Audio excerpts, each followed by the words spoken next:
Hello folks, this is Tony Drake with Drake & Associates with a special edition video update on Britain's recent vote to exit the European Union. With all of the market turmoil, we felt this was a good time to reach out and share our perspective. Please stay tuned at the end for a required disclosure statement. We're going to answer 5 main questions in this talk. 1. What is the Brexit and why does it matter? 2. How could the Brexit affect U.S. markets? And 3, what impact could Brexit have on the global economy? 4, how could the Brexit affect the U.S. economy? And 5, what investors should be doing right now. So let's start by taking a step back and asking, how did Britain get to here? To answer that, we have to go back in time and look at some history of Britain and the European Union. Britain originally voted to join the EU, the European Economic Community, in 1973. In 1975, Britons voted to remain with the new European Community, which then becomes the modern European Union in 1991. Economic and political circumstances have changed drastically since the 90s, and British citizens demanded a new national referendum on the EU membership. The issues at stake were complex and involved British sovereignty, trade, regulation, and immigration policies. Ultimately, the vote was about this. Did Britain see a future within the EU, or did it want out? As we saw, British citizens voted to leave. Now let's talk about the effect that Brexit is having on the markets. The vote to leave surprised investors around the world who reacted by selling. This is not an unexpected result because markets hate surprises. History tells us that recent market movements are probably an overreaction in response to fear and uncertainty, and we're seeing that already. If we look back, we'll see that since World War II, when there have been political shocks like this, markets tend to oversell and then rebound in the weeks and months that follow. That could mean that stocks aren't done tumbling. Though the past doesn't predict the future, we can look at other similar events as a guide. During the crisis around the Japanese earthquake in 2011 and the European debt crisis in 2012, markets experienced double-digit losses and then recovered within 3 to 4 months. Will that happen this year? There's no way to know for sure. While political events like this rarely have a long-term effect on markets, we should also keep in mind that 2016 has brought many geopolitical changes to our door and headwinds are getting stronger. We should expect a lot of volatility going forward and a lot of headline risk. Headline risk is what we call it when markets overreact to media coverage of events. We can also think of it as the Chicken Little syndrome. We'll talk more about what investors can do at the end of this video. Now let's talk about the potential economic impacts of the Brexit on the global economy. In Britain and Europe, a lot of the risks are political in nature. In Britain, it's possible that this vote will splinter the United Kingdom. Northern Ireland and Scotland both voted to remain within the EU, and they may vote to leave Britain in order to rejoin the EU. Britain also faces new elections in October once current Prime Minister David Cameron steps down. You can bet the negotiations around leaving the EU will play a huge role in the elections, and it'll get messy. Exit negotiations are also likely to drag on for months and possibly years and be the source of a lot of political footballs. We can expect plenty of volatility in financial markets as those negotiations are hammered out. Economists also worry that Britain could lose a lot of multinational corporations who rely on access to European markets and the free movement of European talent. London is the center of Europe's financial world, and a loss of those financial firms would be a major blow to the British economy. The fallout from the Brexit could be enough to push Britain into another recession. Europe has several key elections coming up in Spain, Italy, and France that could be affected by Britain's vote. We'll be watching those elections carefully. One of the big worries experts have is that Britain's vote will be the first of many anti-EU votes that could cause a rush to the exits by other EU member countries. Britain leaving is complicated enough. If a member of the Euro currency union, like the Netherlands or Greece, left, negotiations would be even more complex.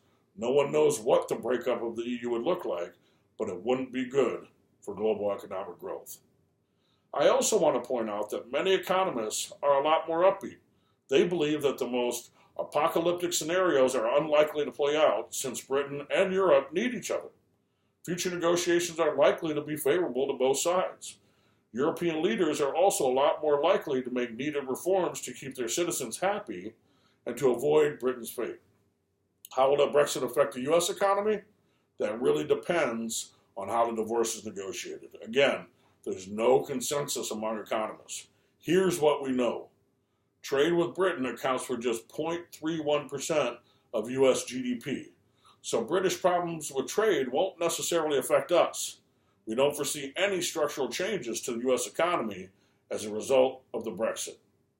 Now, some companies and sectors will be more affected by others, particularly those that have more revenue exposure to the UK. We could see an effect on their corporate earnings. However, the dollar is often viewed as a safe haven in times of international turmoil, which is pushing the dollar's value up versus other currencies. A stronger dollar may weaken demand for U.S. exports, which may drag down economic growth. We should keep in mind the fact that the U.S. is a consumer-driven economy and that wages, the housing market, and improvements in personal finances all support consumer spending right now. Will a Brexit be enough to push the U.S. into a recession? That's not really likely, though it could contribute to a weak growth in the next couple of years. We think a major factor will be whether the market turmoil is enough to have a negative impact on businesses and consumer confidence. If so, we could see a greater effect on the U.S. economy. Britain's vote will likely affect the Federal Reserve policies this year. Post-Brexit, expectations of a rate increase this year have gone down tremendously. Where predictions of a September rate hike were at about 30% before the Brexit vote, they now stand at 0%. In fact, some experts even suggest rate cuts may be back on the table if economic growth slows. So let's close by talking about what investors should be doing right now. First of all, tune out the noise. We're going to see a lot of terrifying headlines about the Brexit, and it's not good for you mentally or for your financial health to be glued to the media.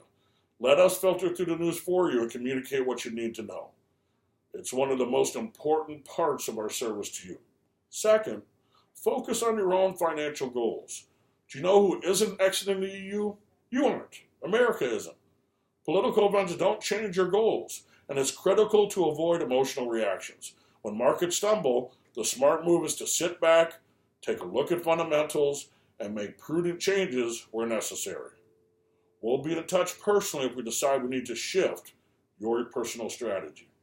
Third, regardless of what direction the markets go, we can expect a bumpy ride. Fear and uncertainty are going to rule the markets for a while, and stocks may tumble even more. Don't panic. It's too soon to tell what the Brexit might mean for markets. No one can agree on probable outcomes yet. Though we don't think the Brexit is the end of the world, we want to acknowledge the risks it poses to markets. We believe that bull markets don't die of old age, but we are facing growing headwinds from abroad that may threaten the bulls. We're closely watching economic data and market research as it comes in, and we'll be communicating continuously with you in the weeks to come. Right now, your job is to stay calm and focused on your goals, knowing that there's a serious professional who's taking care of the details for you. We'll reach out to you personally if we believe it changes your investment strategies and you need to be made light of our analysis of these changes. If you have experienced any life changes or shifts in your goals that warrant changes to your portfolio, please let us know as soon as possible. Once again, this is Tony Drake with Drake & Associates, signing off for the month of July 2016. While we believe the information in this report is reliable, we cannot guarantee its accuracy. Opinions expressed are subject to change without notice and are not intended as investment advice or a solicitation for the purchase or sale of any security.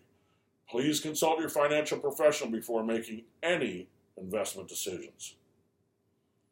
Investment advisory services are provided by Drake & Associates, LLC, a state of Wisconsin registered investment advisory firm. Insurance products are offered through a separate insurance agency, Loft Financial Advisory Group, a Wisconsin insurance company. Clients are under no obligation to purchase any recommended insurance product.